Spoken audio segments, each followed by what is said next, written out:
आज का दिन खासा ऐतिहासिक माना जा सकता है जब पुराने संसद भवन से नए संसद भवन में प्रवेश कर सभी सांसदों ने काम किया। प्रधानमंत्री नरेंद्र मोदी की अगुवाई में सभी सांसदों ने पुराने संसद भवन से संसद भवन में से निकलते हुए संविधान सभा की कॉपी को लेकर और नए संसद भवन में काम किया। हमारे साथ वरिष्ठ सांसद प्रीतम मुंडे जी हैं। मैम, कितना बड़ा दिन और आज आप कैसे देखती हैं इसको? बहुत ही ऐतिहासिक जिसको कहा जा सके उस मात्रा में बड़ा दिन।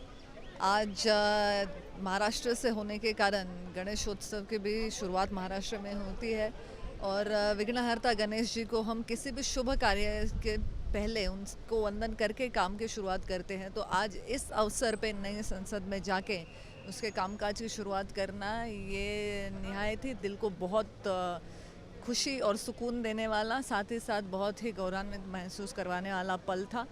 और मैं अपने आप को बहुत खुशनसीब समझती हूँ कि इस पल की साक्षी होने की जो संधि है वो मुझे मिली। मैम, इसके अलावा बहुत सारी यादें आपकी इस पुरातन भवन से जुड़ी होंगी। जब आप पहली बार सांसद बनकर आई तो पहले के वो पल अगर आप याद करती हैं नए संसद भवन में जाने के बाद, मैम वो किस तरह के पल थे आप?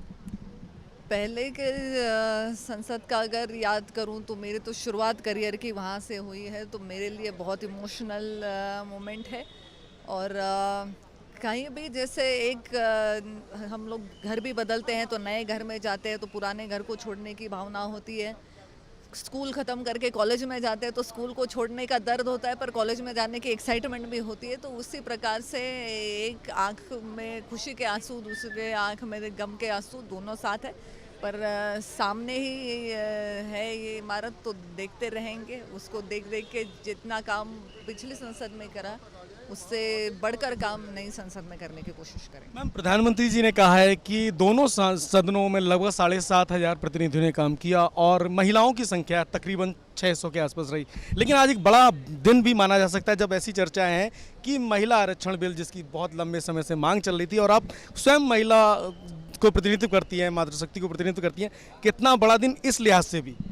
मैं वही कह रही हूँ कि आज का दिन जिसको ऐतिहासिक दिन कहा जा सके उस मात्रा में बड़ा दिन है। बहुत एंगल से, हर अलग अलग बिंदु पे अगर हम ध्यान दें तो अलग अलग मुद्दों को लेकर ये दिन महत्वपूर्ण है। ना केवल संसद की नई वास्तु में आज हम प्रवेश करके उसका काम शुरू कर रहे हैं, जैसे मैंने कहा कि गणेशोत्सव की भी शुरुआत है, और आने वाले समय में महिलाओं के जीवन में बहुत बड़ा बदलाव जिससे आएगा। और ये सिर्फ एक दो महिलाओं के जीवन का सवाल नहीं है, आने वाली पीढ़ियों के लिए ये एक नींव का पत्थर साबित होगा। अच्छा मैम, एक आखिरी सवाल। आप चूँकि राजनीतिक बैकग्राउंड से आती हैं, आपके पिताजी भी बहुत लंबे समय तक सांसद रहे, आप और आपकी बहन भी सांसद हैं। बचपन की कोई ऐसी स्मृति जब आप इस संसद भवन में अपने पिताजी के साथ कभी आई हों, और कोई ऐसी वार्ता जो आप दर्शकों को बताना चाहें? खैर, पिताजी दिल्ली की राजनीति में काफ़ी लेट आए थे, तो जब पिताजी सांसद बने थे तब मैं बच्ची नहीं थी। मैं अपनी MBBS की पढ़ाई कर रही थी। हाँ, एक ही बार आए थे मैं और मेरी दीदी, जब मीरा कुमार जी स्पीकर थी तब। तो ज़रूर याद है, उनसे मिलवाने हमें पिताजी लेके गए थे और मैंने कहा था पिताजी से कि उनको कहिए मुझे उनकी आवाज़ बहुत अच्छी लगती है, बहुत मीठी है। और मैडम ने तब रसगुल्ले मंगा के हमको खिलाए थे, बोला था मीठी आवाज़ से काम नहीं चलेगा, कुछ मीठा भी खा लीजिएगा। तो ये एक बहुत प्यारी याद मुझे पार्लियामेंट की मेरी पहली जो मेमोरी है वो ये।